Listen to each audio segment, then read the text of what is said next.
Welcome to Zen and the Art of Real Estate Investing. What if you could learn from experienced real estate investors, find out what got them to where they are now, get insight into their daily habits, and take these insights to inspire your own growth? Each week, Jonathan Green shares an in-depth look at the mindful approach to real estate investing. Jonathan is a real estate investor, advisor, and coach, as well as the founder of Streamlined Properties and the team leader of Streamlined Properties on Market, brokered by eXp Realty. Whether you are looking to start from scratch, get to the next level, or just a straightforward and honest approach to real estate investing, Jonathan seeks to provide a free mentorship program you can take with you anywhere. Now, here's Jonathan. This is episode 15 of Zen and the Art of Real Estate Investing. My guests today are Devinne Bravoco and Justin Balunsat of Just Divine Properties. How are you guys doing today? Great. Good, thank you. Here. Yeah, good to be here. Thanks for having us, John. Yeah, no, appreciate it. And we got in touch probably a year or 2 years ago, and I've been following along how you guys are doing, and I'm really impressed. So I'm excited to have you on. I'm going to read in your bio, and then we'll just get going from there. So Devinne and Justin actually started a local residential redevelopment company in 2018 after both being in the corporate world, like a lot of us, doing regular business. And now they purchase, renovate, and sell really beautifully designed homes. They work with sellers who need to get out of their current situation, buy their house in cash, close quickly, renovate the home, and help improve the communities. And in May 2019, Devinne left her job. And Justin, when did you leave yours? Because I think this is what everybody is always looking for. How do you get out of the grind? Yeah, I left actually first. I left maybe 2018 when we started, and that we hedged Devinne's corporate job for just a little bit.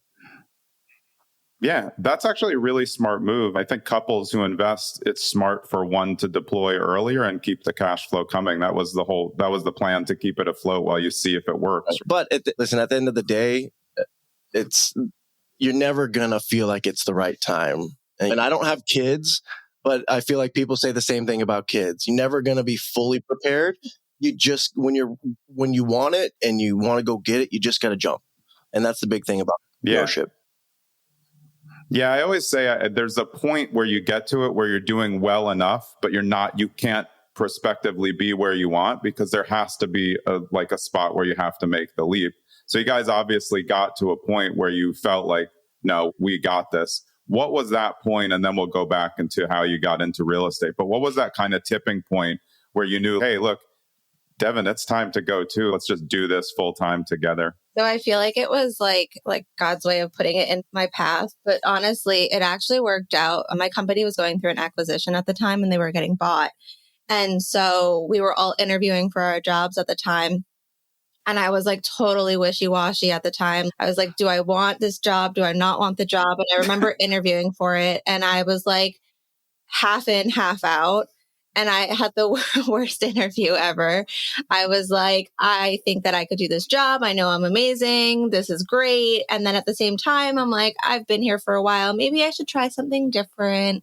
And this woman was interviewing me from the company that was purchasing ours.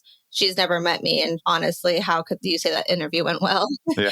And I remember my boss afterwards had said, like, how did it go? And I'm like, I don't know. I don't know what I want. And I was like having such anxiety about it, because I knew in my heart I didn't want to be there anymore, but I didn't know if it was the right time yet. And so I ended up taking a package and I left. It ended up being like, I don't know, like fate working out at that time. Yeah. But yeah, I don't know if I would have chose that time if it wasn't for the acquisition at that moment. Yeah, and having a severance package definitely helps, because then you have some leverage to go. But I guess it's weird to re-interview for your own job, and that tells you something about what you really want to do. You're probably struggling with it in that moment. Yeah. What were you thinking, Justin? Were you thinking that you guys were ready to do this full time and ready for her to jump out of that? Yeah, I think that that was always the goal, and we even contemplated doing it far earlier, just both going. But yeah, we were ready. We knew we weren't probably going to scale anymore. We were running out of just available time. I can only do so much. And the corporate structure sucks all of your time away. So yeah, I think it was time. We had just built and sold, I think, our first major renovation. We added a level, and we saw the potential and our confidence after that first deal. And I think that's a big thing for all real estate investors, that that get into flipping or doing whatever is getting through that first deal and the confidence that you gain from just knowing that you did it. You saw the whole thing through. It probably wasn't exactly how you wanted it to be, but you got to the end and you know how and what you might do different next time. Yeah, I love what you said. Really getting through with confidence is the key, because a lot of things go wrong on a lot of our first projects. But sometimes you have to know we made X amount. That's awesome. But I also know we can do better next time. And it seems like that's where you were at.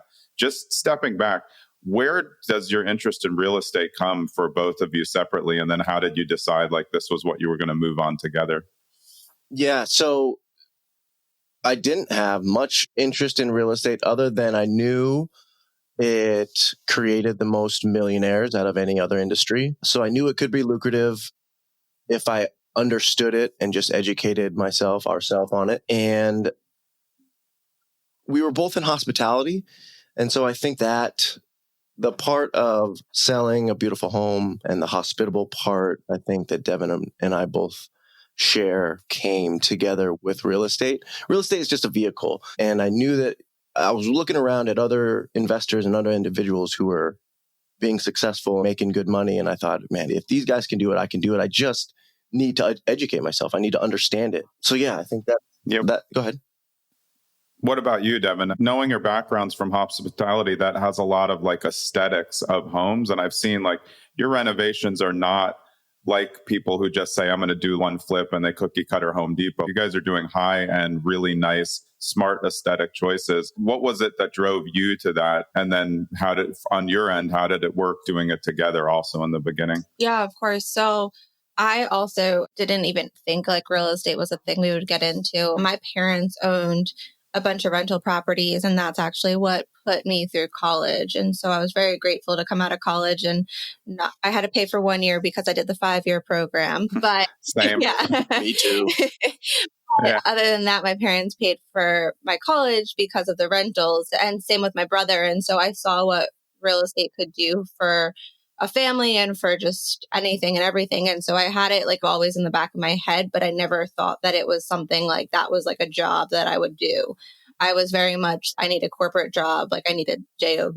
So when Justin and I really put our heads together of what we could do next, it was more so like a fantasy, and we started getting into it slowly. And then as we talked more about it, I feel like we put it out there into the universe and things were coming to us. And then we were signing up for different meetups and different webinars. And like, we realized that it is attainable. It's not something that's completely out there that we can't touch. Like, we could do this too. And so we just started one foot in front of the other and trying to educate ourselves as much as we could.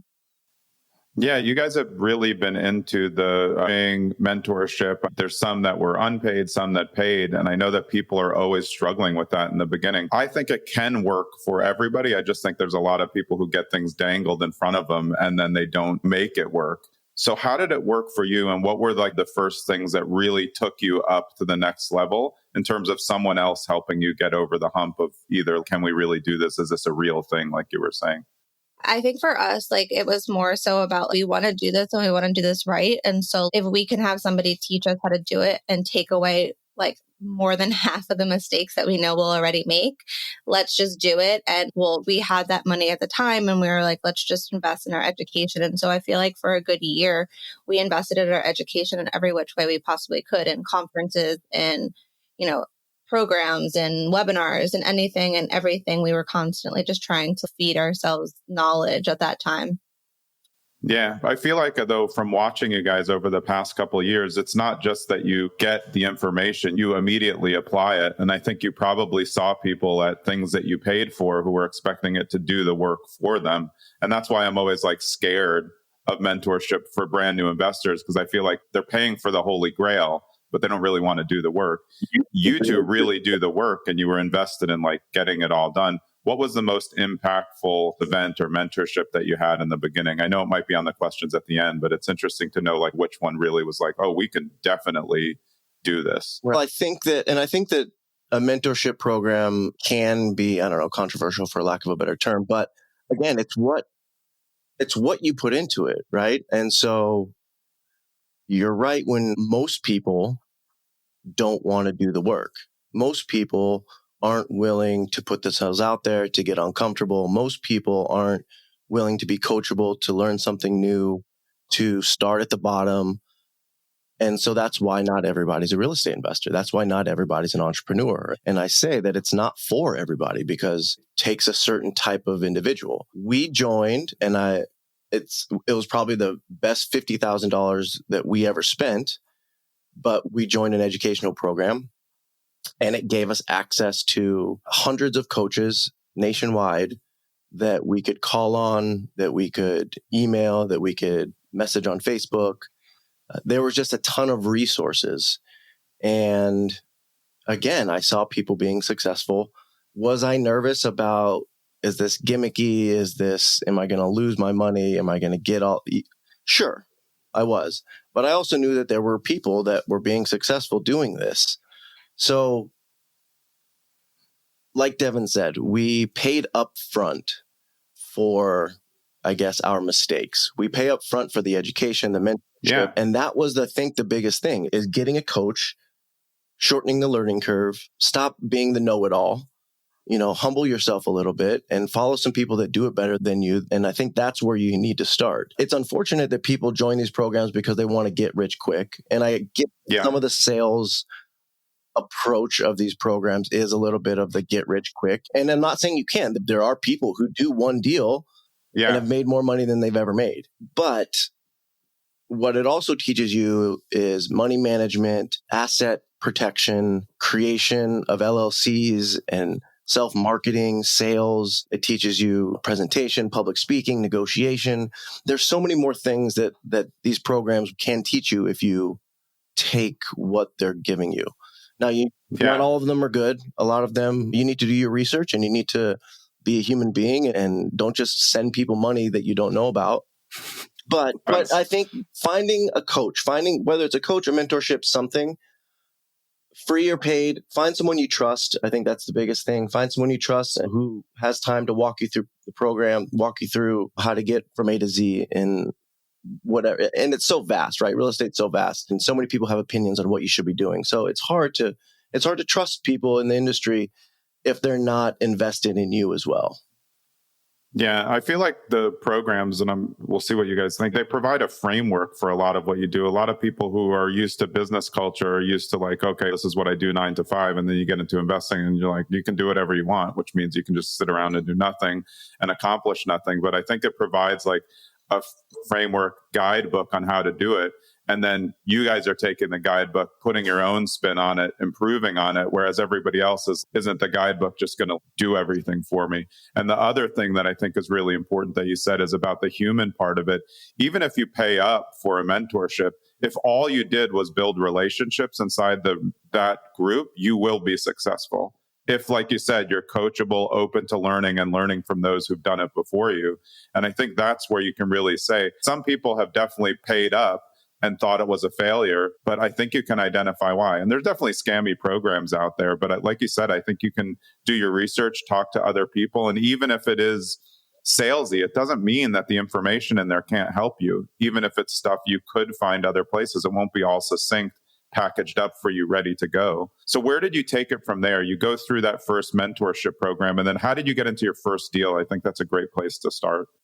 I think, even just going from that too, it's like the most unattractive thing when you're a couple and you're in this mentorship, but you're still working your jobs. And again, we were in hospitality. And so our hours weren't like your typical 9 to 5. Like sometimes we'd be at the office at 3 a.m. Sometimes we didn't get home until 2 a.m. Our hours were very different, if you will.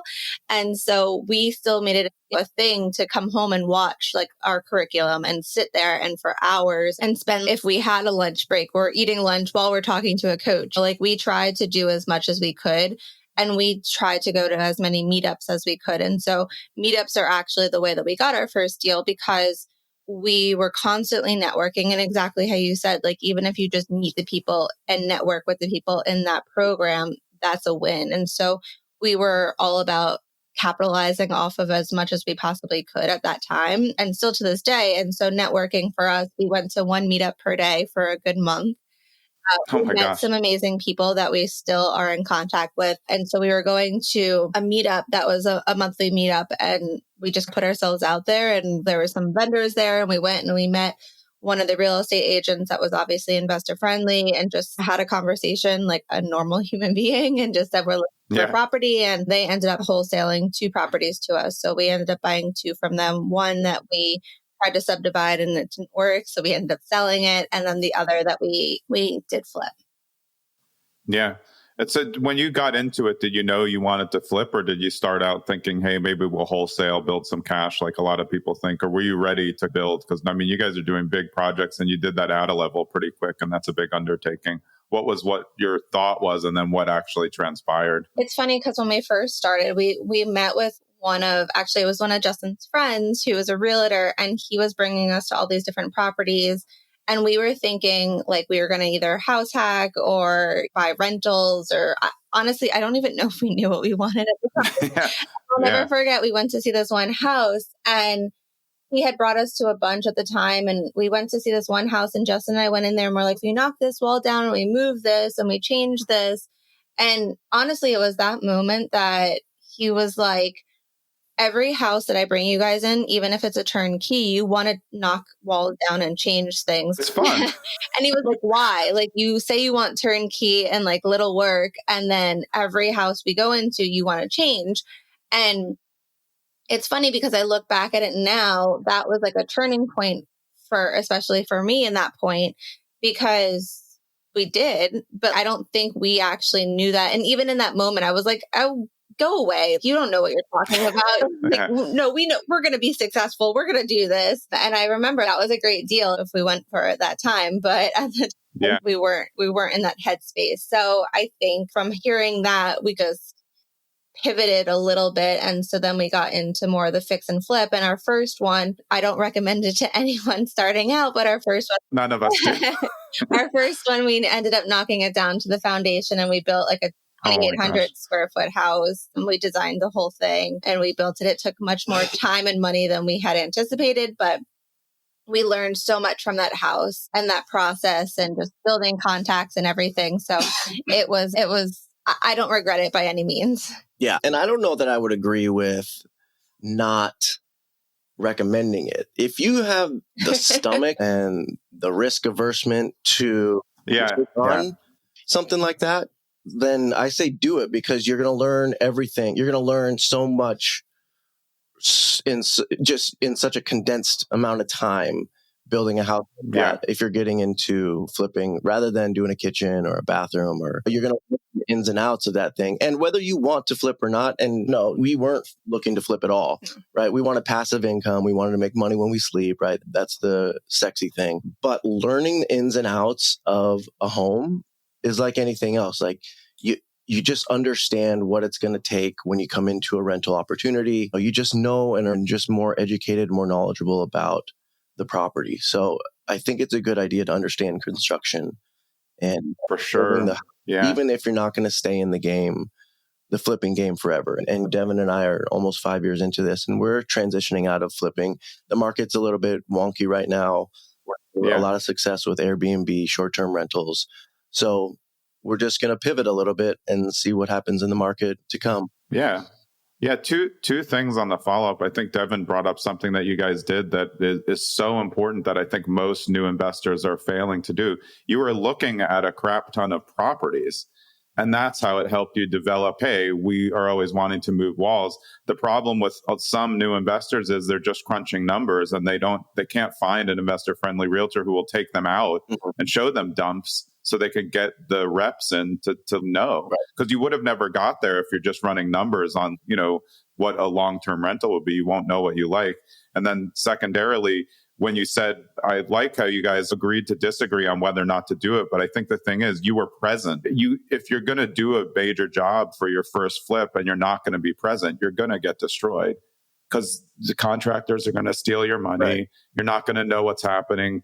At least when you do it, you're on site. And like you said, you're learning everything. And I think that's really important. You're totally right. If you're going to be in investing, you better learn about the ins and outs of houses, or else how else are you going to evaluate what the repair costs, even for an Airbnb?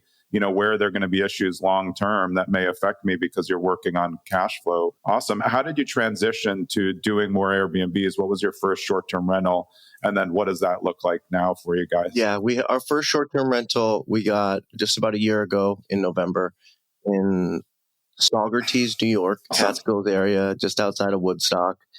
And Devin was the one doing a lot of the research up there. I'm not quite sure how we honed in on the Catskills, but I'm glad that she did. Again, I think probably just groups and networking and understanding the benefits of short-term rentals. But so we just got a 2-bed, 2-bath modular home on an acre, and it was semi-renovated, but the space it was just an underperforming asset. There was an Airbnb before. When we walked it, it was just half-assed furniture. And a lot of people do this with Airbnbs, right? They just throw half-assed stuff in there, what they can find in garage sales. And we garage sale and estate sale too, but just didn't put the love and the TLC. And this is where I think our hospitality background really pays off, and how I think these two industries are converging for us. So we took the house that was underperforming at like $100 a night, or maybe $125 a night, and we turned it into an asset that is up to $400, $399 a night on weekends and holidays. It's going to grow somewhere in the $60,000 to $70,000 range. And so, what's the buy price on that generally with rehab? Yeah, we bought it at $236, I believe, something along there. 237. Only because I know I love sevens. 230. It was on the market. It was listed on the MLS. We just went up one weekend. It's a 2-hour drive. We had a realtor. We had boots on the ground up there. And a realtor said, you need to go check out Saugerties. So we went up one Sunday and we just went to open houses. We looked on Zillow. We found open houses. It's not like we didn't do a whole bunch of genius things, right? We took the effort. We went up there. We looked at 5 or 6. We drove by one and I thought, there's no way we're getting this house. Someone has it under contract. It's an awesome property. Like I could just tell from the street. There was a sign up. We called the realtor. The realtor let us in illegally, but it's the backwoods in the Catskills. Yeah, it's a little different. Yeah, she gave us the code. We walked it, and we basically just put in 4 or 5 offers on the way home. We just gave verbal offers. We did our work on the way home. Any kind of real attention that we got, we made written offers when we got home, and we ended up getting this property. And we got it because of our offer may not have been the best number, but it was the strongest offer with the best contingencies and the best terms.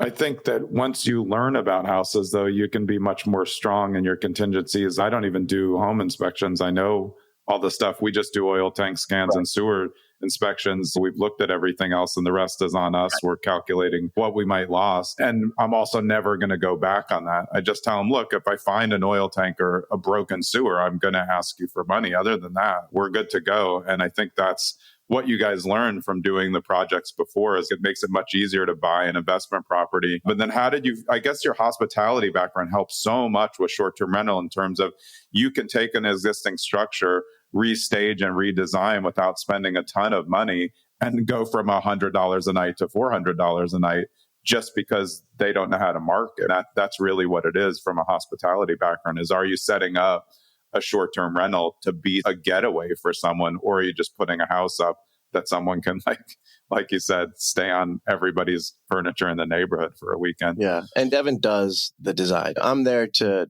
hang stuff, put things on walls, stuff like that. But Devin really has the vision. We have some connections on some estate sale companies. I'm going to let her talk because she does all of this, but I just had to give the shout out to her because you're right. You have to, from a hotel standpoint, you have to create, it's a small hotel. It's a 1-bedroom, 2-bedroom hotel. And you have to create the space for the guests that are coming. I'm going to pass it to Devin. I think especially too for Airbnbs, as we were getting into it, it was like that unspoken thing at the time.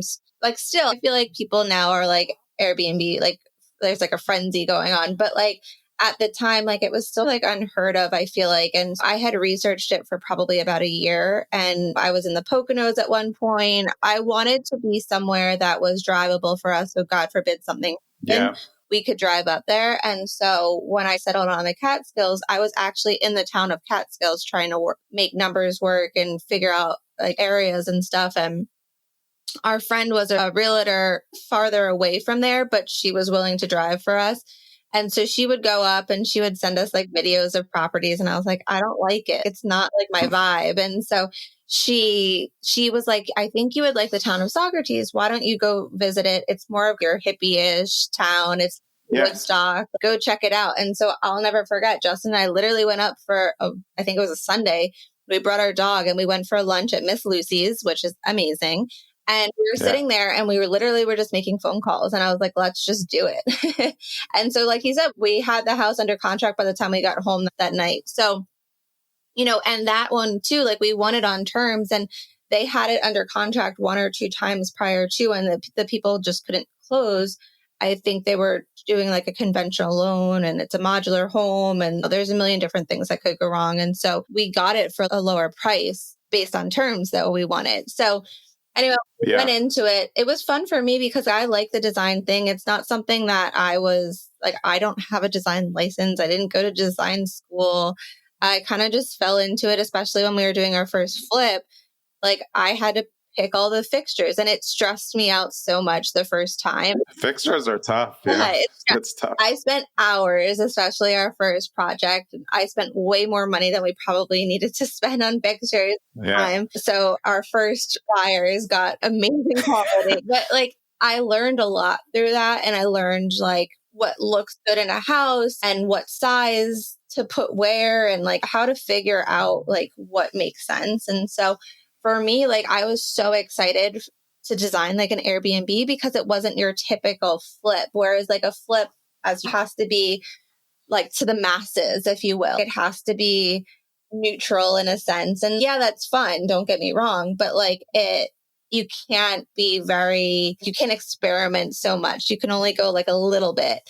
And yeah, I was like super excited and I had been like collecting like furniture, if you will. Oh yeah. My parents have a detached garage that we totally had stocked with things. And like Justin said, my mom works for an estate sale company. And so I was always like collecting stuff there and refinishing furniture. And it just was like, it was fun. And so just playing with colors and playing with textures and stuff was exciting to me to make it like a little bit different than usual. And so the furnishing part was really fun. I had it very well organized. We went up with the U-Haul and it was furnished within 24 hours. Like it was done. And that part was really fun. And then the hospitality part of it, Justin, he doesn't give himself enough credit that he worked in a hotel, in a luxury hotel in Manhattan. And so he knows like that structure very well. And then I was an event planner in Manhattan as well. And so I traveled to every nice hotel you could possibly imagine. Yeah. We know like luxury. And so we wanted to portray that feel towards our guests. Like we wanted it to be this like luxury retreat, if you will. And so again, we put more money into getting like nice robes so that when they're there, they can relax. There was just like little things that we would do. And so I think when you spend the money up front, it definitely comes back to you. And so throughout the process, like that's the feedback that we've been getting. And so really like it. And we've become like kind of friends with some of our guests and we've had repeat guests come back now. And so excited that we're launching 2 new Airbnbs. More. Yeah. That's a great scale. I did short-term rentals before Airbnb existed. We had 2 in the Hamptons and we would have our summers were booked 6 months in advance because the same people would come every summer. We ended up selling one of them to one of the short-term rental tenants. But what you just started to say is really important. Now you have clients who are like, ooh, you're doing one in another spot. Let me go there. It allows you to expand and use existing clientele to build out your business. And I think hospitality background is so important to this because a lot of things you said are important, but people who are looking at short-term rental as just a money thing, they're going to miss the point. Like it's an experience for, if you focus on the clientele and how good the experience is, it's not just one stay. They're going to tell all their friends and their friends are going to come. And like you said, they're going to come back every summer. And I think that's, as we'll get into what's wrong with real estate investing, I think the people who are just focused on the money, like Justin, you said in the beginning, it's a great way to get started to think of it that way, but it can really take you off track of what you're trying to do. And holistically, does this feel good? I think that's important. What you just said, does it feel good? You're going to have so many influences as you start this journey, not only in entrepreneurship, but in real estate. And Like I said earlier, everybody has an opinion. And so if you start chasing everyone's opinion on what you should be doing, you're going to have a real hard time being successful. You need to really put the blinders on, be honest with yourself. Does this make me happy? Do I like this part of real estate? Do I need to pivot a little bit? Does this market fit me? Understanding your market is a huge thing because every market has its own challenges. But yeah, I think, what you said is really important. Am I enjoying it? Am I having fun? As an entrepreneur, we now are in the driver's seat for, does this feel good? Am I having fun doing what I want to do, making money? That's the blessing of entrepreneurship. And so and it's a hard mentality to shift into because coming from a corporate structure, you have this kind of, I'm not doing enough. I got people over my shoulder. I should be doing more. I shouldn't be having fun at work kind of thing. And that's not the case, man. Those are when things get hard or when you feel like maybe you're not doing enough. I just remind myself, like, this is why I got into it, so that I can take a couple days off if I feel like I need a couple days off. If I want to take a Tuesday, Wednesday off, I can. And then I can reset and come back cranking on Thursday. So I think that's really important what you said about, does it fit your life? Are you enjoying what you're doing? I want to add to that too. I think like when Justin and I first got into like short-term rentals, again, we're big on education. So I took a course on how to launch an Airbnb and how to do it the right way. And so everyone in the Airbnb, like in that course didn't allow pets. And Justin and I thought about it and we're like, we bring our dog everywhere. Like our dog. I'm just pro pets for everything. Like, you can make way more money, and most pet owners no one's going on an Airbnb with a terrible dog. They're like, love their dog. Sorry, go ahead. But I just have to agree aggressively on that. Well, and like, I get it. Like in the course, like specifically, there was a bunch of people that had like bad situations where they had to replace furniture or stuff like that. And then Justin and I would think about, at the time, like we only had one dog, we now have two, but like we still bring both of our dogs everywhere. And so I remember like trying to get an Airbnb and trying to figure out, we went on a road trip and where can we stay with our dog? And it was just a pain in the butt. And so we were like, okay, so these are the problems that people are having with dogs. How do we overcome that and still allow people to bring their dogs? Because it's a vacation. I'm bringing my dog everywhere. So we came up with different ideas. So now we have like amenities for the dogs. There's a dog bed and tennis balls and poop bags and biscuits. And then we have like dog dishes. And the biggest thing was like ruining the furniture. So we have like big dog blankets that are like water resistant. And so we're like, if your dog is there, just drape them over the furniture so that you don't ruin the furniture. Like it was just finding ways around it so that you can still, be a pet friendly house. So I think those are just different ways that we put our heads together to, again, give the experience that we wanted to give and not be so cookie cutter in that sense. Yeah. That's a big point, though, because you're creating it the way that you want. And I think, like you're saying, people get into this, I took a course and everybody said they don't allow pets. But like my dog goes to Airbnbs too. And I just bring a blanket, or they say, here's the blankets. And you created hospitality for the pets, the same as everyone should create hospitality for children. If it's a child-friendly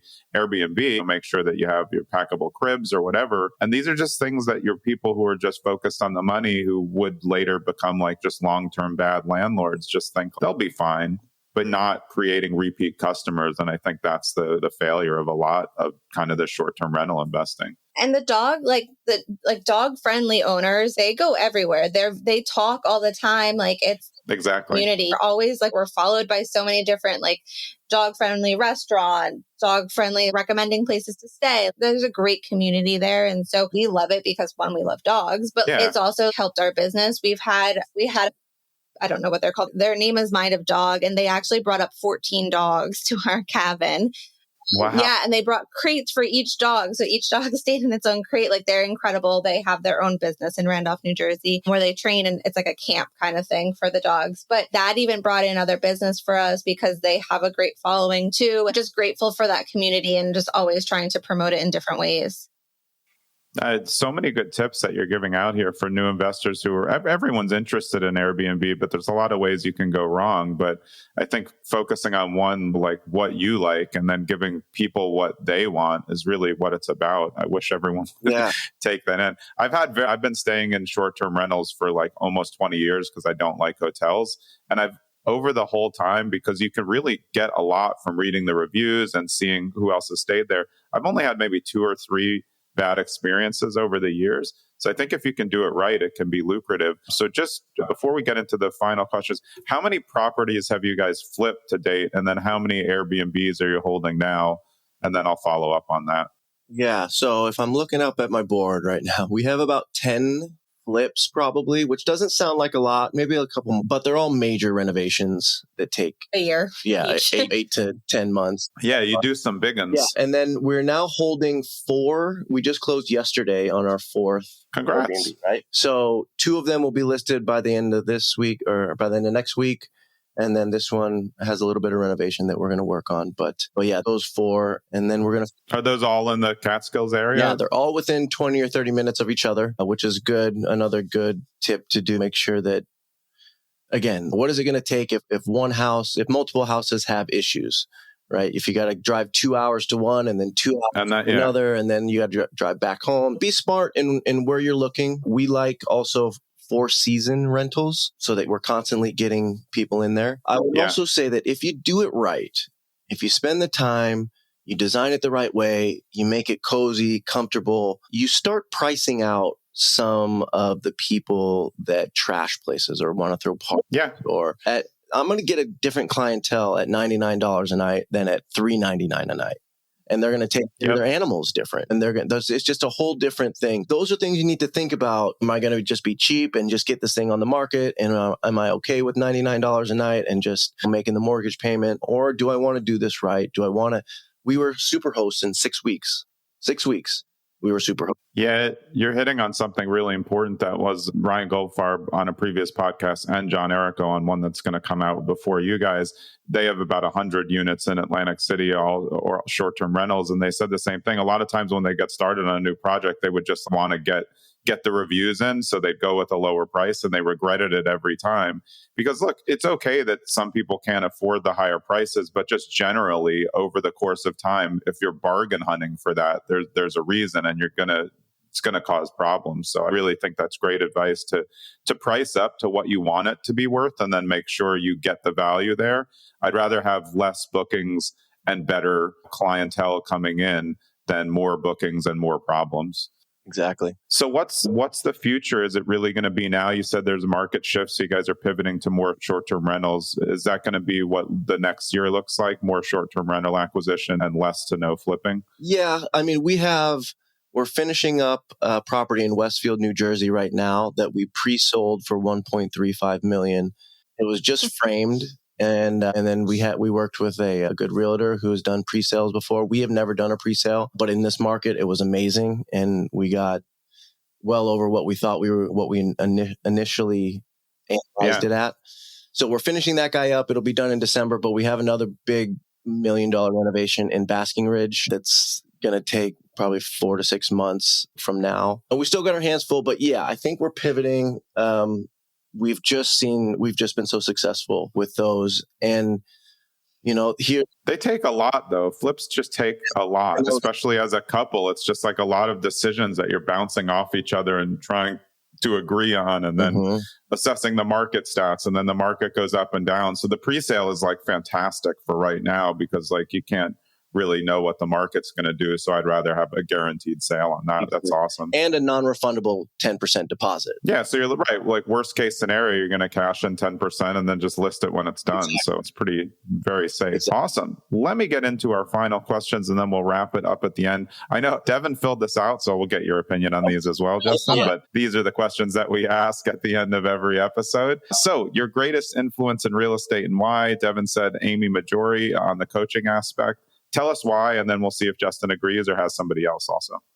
So it's funny because I filled it out a while ago and I still agree. I love Amy. Amy's amazing. She was our first real estate coach. She's now a great mentor and friend of ours. We talk to her very often. She also runs a course for raising private money. So if anyone ever needs it, I would definitely recommend her course. She's an incredible person, a speaker, and she's just doing great things. So really appreciate her. She's done a lot for us, and yeah, just appreciate how much so much energy she's put into us to help us to get to where we are today. Justin, are you co-signing that one, or do you have someone else to add? Yeah, also? I would co-sign that, but I just think that there's just so many influences along the way that just serve their purpose as we've gone along. Amy was really the foundation to really help us at the very beginning. He was our real estate coach that we got from the mentorship program that we paid $50,000 for. Yeah, and look where you guys are now. That's why I think if you see all the people sad sacking for paying too much, they probably just didn't try to do much with it. You can take it, all of your flips you're doing, they're selling out at over $1 million. So you can do it, but you have to be running it like a business. That's what I think one of the keys is. The most important trait for real estate investor to have, Devinne said, mindset. Do you guys both agree on that? I totally agree. Obviously, this is about the mindful approach to real estate investing, and mindset is so important. How does mindset play a role for you two? Because one thing I noticed is you said, I'm going to look at my big board, and people who have big boards have strong mindsets. You're keeping track of what's going on. So how's that played a role in you two together working on the collective mindset to do this? I think we're always working on it. We're reading, we're networking, we're spending time alone, we're spending time in nature. Like anything that recharges us, I think is really important. And we both struggle at times. Like we use each other to lift each other up too at times. There's definitely times that like I'm in a bad mindset and I need like a recheck. Like I need to, I can feel myself that I'm not my best self right now and I need help getting back to where I am. I think that's something that we as coaches, we coach real estate investors now too. And so we as coaches, we're always trying to tell our students too, that's going to be your make or break on if you're successful in this business or not. It's just like the work you can do. The work is easy, but your mind is what's going to complicate things or hold you back. So always working on your mindset, I would say, is the number one part of being an entrepreneur in general. Yeah, I would agree. There's no school for entrepreneurship growing up. There are some colleges that focus on entrepreneurship, but your normal public school education is not teaching you how to be an entrepreneur. I think it's aggressively against entrepreneurship. That's why I was so disappointed with the educational system with my kids going through it. It's just do these obvious things and take all these things. And then all the kids who think bigger, they're like, well, you're not going to be successful. I believe that if you believe you can or whether you believe you can't, you're right. Yep. And it's just so important that we deal with adversity the right way, it's mental health in and of itself is hard. And entrepreneurship there's risk. There's things on your shoulders that aren't normally on your shoulders. It can be heavy at times and you're going to lose. So you need to be ready for the losses. How are you going to react when you lose? Are you going to stumble? Yeah. Is your business going to fold? Are you going to cry it out, bow up, and get back after it and learn from it? So mindset has to be number one. And it's not, all right, I got a good mindset. Now I'm good to go. No, this is a lifelong thing. This is something you work on, and you're going to take losses in places that you don't normally take losses. You're going to win in places that you don't normally win. And you need to understand how to deal with those wins and those losses. Yeah, those are great points. And I think when people talk about mindset in a business or real estate context, they're just thinking of the business end. But like you said, like right now, I mean, we're probably in the biggest mental health crisis like in the history of the world, just because for kids and us as adults, like there's just so much stuff flying at us that if you're not paying attention to yourself, how could you be good at business? How are you going to be a good investor or a good business person, like if your mental health is crumbling? So I think that's so important to note, and to note that mindset is really a personal thing. And then when you have your personal mindset going at your best, you're going to be at your best in your business as well, and more free to feel good about it, like we said earlier. What is wrong with real estate investing world right now? Devinne said negativity. I agree with that. There are definitely things I'm negative about, but what did you mean by that? And then we'll get Justin to weigh in as well.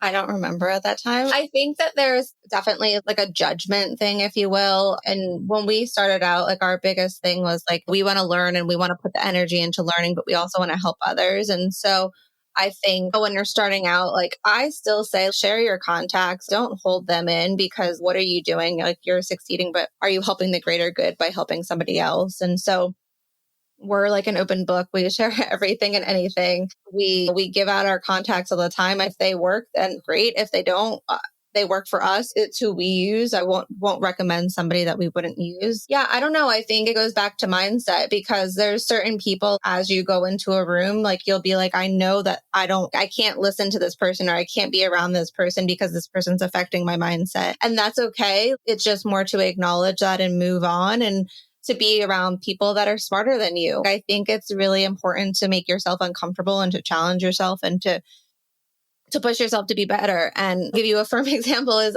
I'm in an accountability group and I needed to be challenged more. And I was like, please switch me to an accountability group where everyone is doing bigger and better things than I am. I want to be in that group because I want to be there.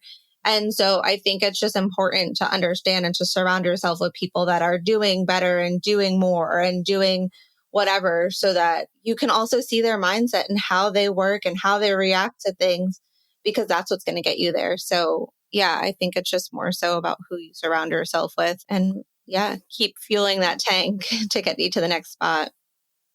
It's big in investing, though. If you take from life, that you are the sum of the 5 people you spend the most time with. If you put that into the investing world and you spend people who are doing business the wrong way, you're probably going to do business the wrong way. Really important. This actually goes right into the next one. One way we could all collectively make the real estate investing world better: support one another. Directly related to what you just last said, you guys are coaching now. How did you start coaching, and what does that program look like for people who are interested?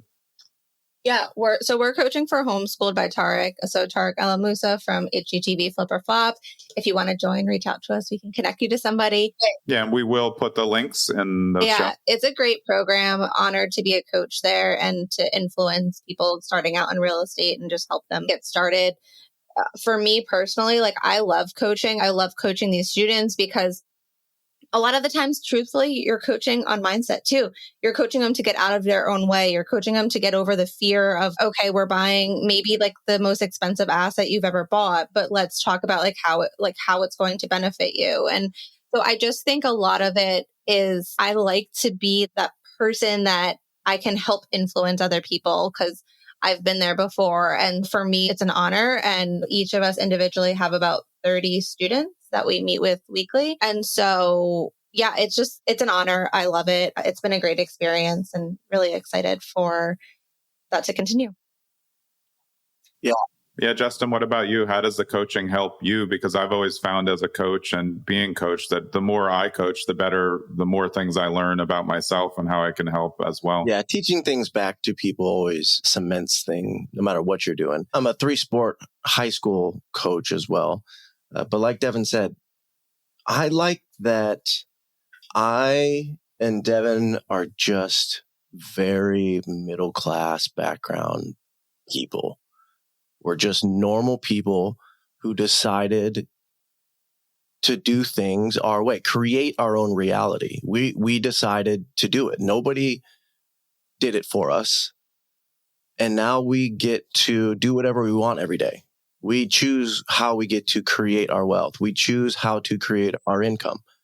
We've created it, but we went out and that's the difference between Devinne and I and everybody else, is that we stopped complaining about the shit. We stopped comparing ourselves to everybody else, and we just started creating our reality. What makes us happy? What is the right way to do it? And we don't do it right every day all the time. We do it wrong. That wouldn't be any fun. It's nice to make some messes to clean up. But we're just normal people that did it. And there's no bigger testament than your own life and how you're living it and what you did to get there. And so I think that's what I'm most proud of. I think that's why I love coaching, because I'm just an example of what normal people can do with their life. And we haven't even done the best of what I think people can do. We're just living the life we want to live. And we're not there. We're not where we want to be financially.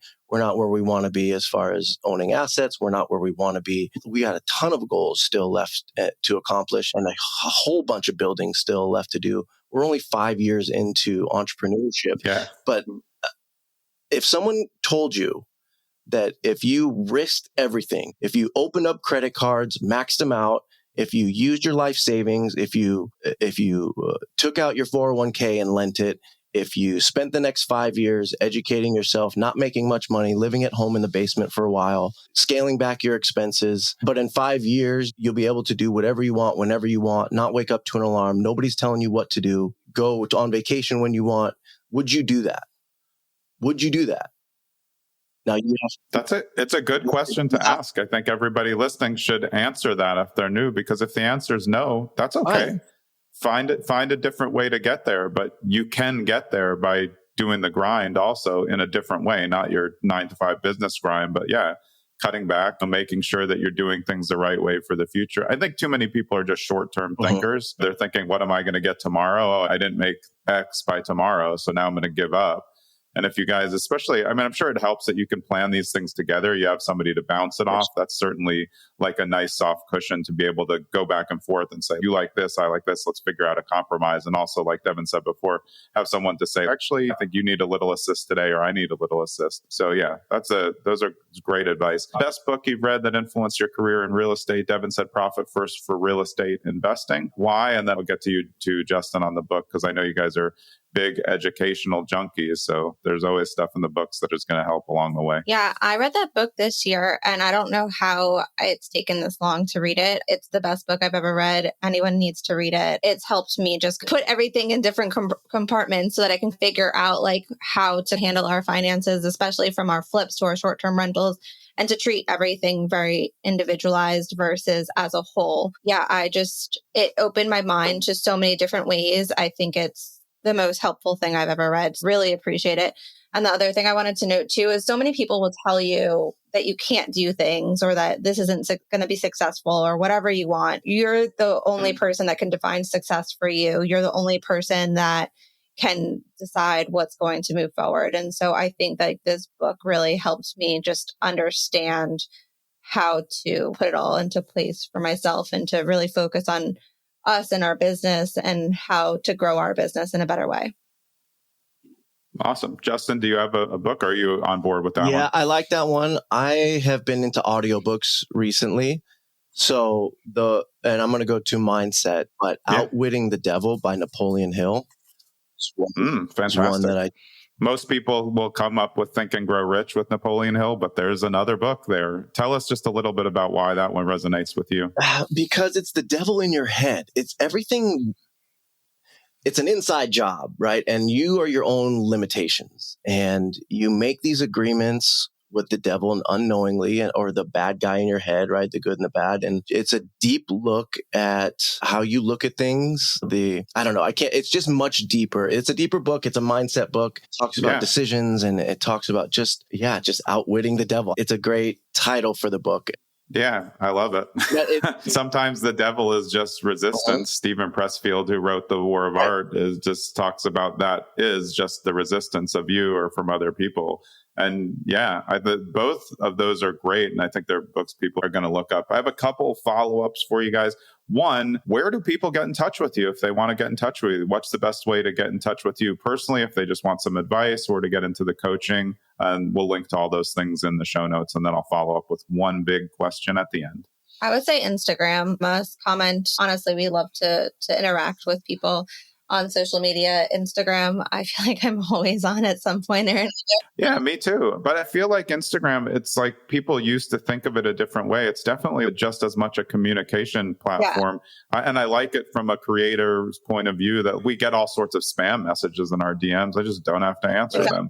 But I do like when people take that. If you're going to contact you guys, don't you want them to like come with some value also? Hey, we saw this project. We like this. And just instead of saying, hey, can you help me? Yeah, exactly. Question mark. Exactly. Yeah. So we do answer everyone on Instagram. So please DM us, comment. We're on Facebook too. If you want to email us, you can email at info@justdivineproperties.com, but at just_divine_properties is where you can find us. Yeah. And did you have a podcast too? Did I read that? Tell us a little about that. Yeah. It's called The Alcoholic Entrepreneur. And so a little bit about my background is I had a drinking problem for many years, and I quit drinking. I haven't had a drink in 5.5 years, May 2nd, 2017. Awesome. Congrats, man. Keep going. And again, this is another great thing. Like, I dealt with an addiction through the brand new entrepreneurship journey, through leaving the corporate world. I had a sister die of an opiate overdose through all of this. And I was still able to not only stay sober, but also still continue to run my business and still use my mindset to get me through these things and use the support and use my mental health tools and things like that. So anyways, back to the podcast. My podcast is called The Alcoholic Entrepreneur, and it is a podcast where I interview people much like you're doing, and we discuss recovery and we discuss entrepreneurship and how the mindset of those two things I have found to be very similar. And so I talk to successful entrepreneurs and successful people in recovery. You don't have to be one or the other or both, but I think that it's a mindset podcast, and we talk about just overcoming and being an entrepreneur, and those that struggle with recovery or have addiction in their family or have been affected by it. We talk about that. We talk about the things that are being stigmatized. We talk about the things that aren't being talked about, like mental health, like addiction, like abuse. It's really a raw look at entrepreneurship and recovery. And yeah, I have about 43 episodes on there. I've taken a little bit of break just because I'm doing a couple other things. I'm running for public office here in Hunterdon County for commissioner seat. And man, you guys are busy, and I'm not sure there's anything that you don't do.